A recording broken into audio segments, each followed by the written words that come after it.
بسم اللہ الرحمن الرحیم، میں ہوں چودھری عمر حیات۔ جیو ایکسپریس نیوز سے نظر ڈالتے ہیں آج کی ہیڈ لائنز پر۔ کے ایم سی بجٹ میں بوگس ترقیاتی اسکیمیں شامل کرنے کا انکشاف۔ کراچی بغیر ہیلمٹ سفر پر 11,500 چلان، 7,000 موٹر سائیکلیں ضبط۔ حکومت اور اپوزیشن میں سیاسی محاذ رائی عروج پر پہنچ گئی۔ فضل الرحمان احتجاجی سیاست کا درجہ حرارت بڑھانے میں کامیاب۔ توشہ خانہ کیس نیب کی ٹیم نواز شریف سے جیل میں تفتیش کرے گی۔ پاکستان کے لیے قرض کی منظوری، IMF اجلاس آج ہوگا۔ ایمن سٹی اسکیم کا آخری دن رات 12 بجے کے بعد کارروائی شروع۔ پشاور خیبر پختونخوا میں خواتین کو ہراساں کرنے کے واقعات۔ ماڈل ٹاؤن میں نہتے عوام پر گولیاں برسانے والے اللہ کی پکڑ میں آ رہے ہیں فردوس عاشق عوان۔ کراچی RMC میں بچے کی معذوری پر ہیلتھ کمیشن کی تحقیقات شروع۔ کراچی وزیر اعلیٰ نے چیئرمین سینٹ کو بچانے کے لیے رابطے بڑھا۔ لاہور وزیر اعظم زرعی ایمرجنسی پروگرام زراعت کے لیے مفید ثابت ہو سکتا۔ Rawalpindi Ahsan Iqbal Narowal sports city corruption case میں نیب میں پیش۔ عمران خان انتقام کی آگ میں وہ کام نہ کریں جس پر کل پچھتانا پڑے، Maryam Aurangzeb. Rental power reference, راجہ پرویز اشرف پر براہ راست فرد جرم عائد۔ کراچی چینی قونصل خانے پر حملے کا مرکزی ملزم راشد بلوچی کی۔ اسلام آباد مفت قانونی امداد کے لیے legal aid and justice authority کے قیام کا بل منظور۔ کراچی عمران خان ناقدین کو گرفتار کر کے معاشی قتل عام سے توجہ نہیں ہٹا سکتے، بلاول بھٹو۔ اسلام آباد سینٹ ارکان کے اثاثوں کی تفصیلات جاری، اعظم سواتی امیر سینیٹرز میں شامل۔ خبر شامل کرتے ہیں ضلع اوکاڑا سے۔ دیپال پور نواحی علاقہ حجرہ شاہ مقیم علاقہ بھر میں محکمہ نادرن سوئی گیس کی اندھیر نگری۔ راؤ عشرت نے علاقہ میں آت مچا دی، رشوت نہ دینے والے صارفین کو ہزاروں روپے کے بل بھیجنا شروع کر دیے۔ بل ادا ہونے کے باوجود چوری گیس کے میٹر اتارنے لگے۔ دفتر پہنچنے پر صارفین کو دھکے دے کر باہر نکال دیا جاتا ہے۔ محنت کش محمد اصغر کے ساتھ وسیم نامی سوئی گیس افیسر کا ناروا سلوک۔ محکمہ سوئی گیس میں راؤ عشرت، وسیم احمد، منا غوری و دیگر نے اپنی ٹیم تشکیل دے رکھی ہے۔ 6 رکنی ٹیم کا کام لوگوں کو بلیک میل کر کے سادہ لو صارفین سے پیسے بٹورنا ہے۔ متاثرہ شخص نے اعلیٰ حکام سے نوٹس لینے کا مطالبہ کیا ہے۔ رپورٹ کر رہے تھے رانا عطا محمد، جیو ایکسپریس نیوز اوکاڑا۔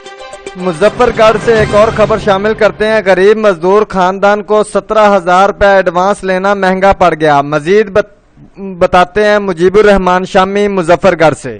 بالکل مظفر گڑھ کی تحصیل جتوئی کے علاقے کوڑلا لال شاہ کے بھٹا کش پر مزدوری کرنے والے سجاد حسین نے اپنی چچی اور بیوی بچوں سمیت الیکٹرانک میڈیا جتوئی کے آفس کے باہر احتجاج کرتے ہوئے بتایا کہ بھٹا کش کے ٹھیکیدار رانا آصف اور منظور بلوچ 2.5 سال پہلے ہمارے گھر آئے اور مجھے میرے بھائی کو اینٹوں کے بھٹے پر مزدوری کرنے کی پیشکش کی اور 17,000 روپے ایڈوانس مزدوری دے کر ہم سے خالی اسٹامپ پیپر پر انگوٹھے لگوا لیے۔ عید پر ہم نے اپنی مزدوری طلب کی تو ٹھیکیدار نے صبح سویرے شام تک بٹھائے رکھنے کے بعد انکار کر دیا۔ عید کے بعد ہم نے مزید مزدوری کرنے سے انکار کیا تو ٹھیکیدار نے ہم پر 3.5 لاکھ روپے کا جھوٹا قرض چڑھا دیا اور ہمیں پولیس کے ذریعے حوالات میں بند کرا دیا۔ 3 دن حوالات میں رہنے کے بعد پولیس نے ہمیں چھوڑ دیا۔ اب آئے روز پولیس ہمارے گھر کے باہر چکر لگاتے ہیں اور کہتے ہیں کہ ٹھیکیدار کے پیسے واپس کرو یا مزدوری کرو تو ہم تمہیں جیل میں بھیج دیں گے۔ ان کا مزید کہنا تھا کہ ایک بھائی ڈر کر گھر سے بھاگ گیا ہے، دوسرا بھائی چھپتا پھر رہا ہے، گھر میں فاقے ہیں، بچوں کا پیٹ پالنا مشکل ہو گیا ہے۔ انہوں نے اعلیٰ حکام سے معاملے کی شفاف انکوائری کرانے اور ٹھیکیدار اور پولیس سے جان چھڑانے کا مطالبہ کیا ہے۔ جی ایک اور خبر سے آگاہ کرتے چلے، ملتان قانون کے رکھوالے قانون شکنی کرنے لگے۔ ملتان کے تھانہ BZ پولیس کا چند روز قبل بیرون ملک سے آنے والے شہری کے گھر دعویٰ۔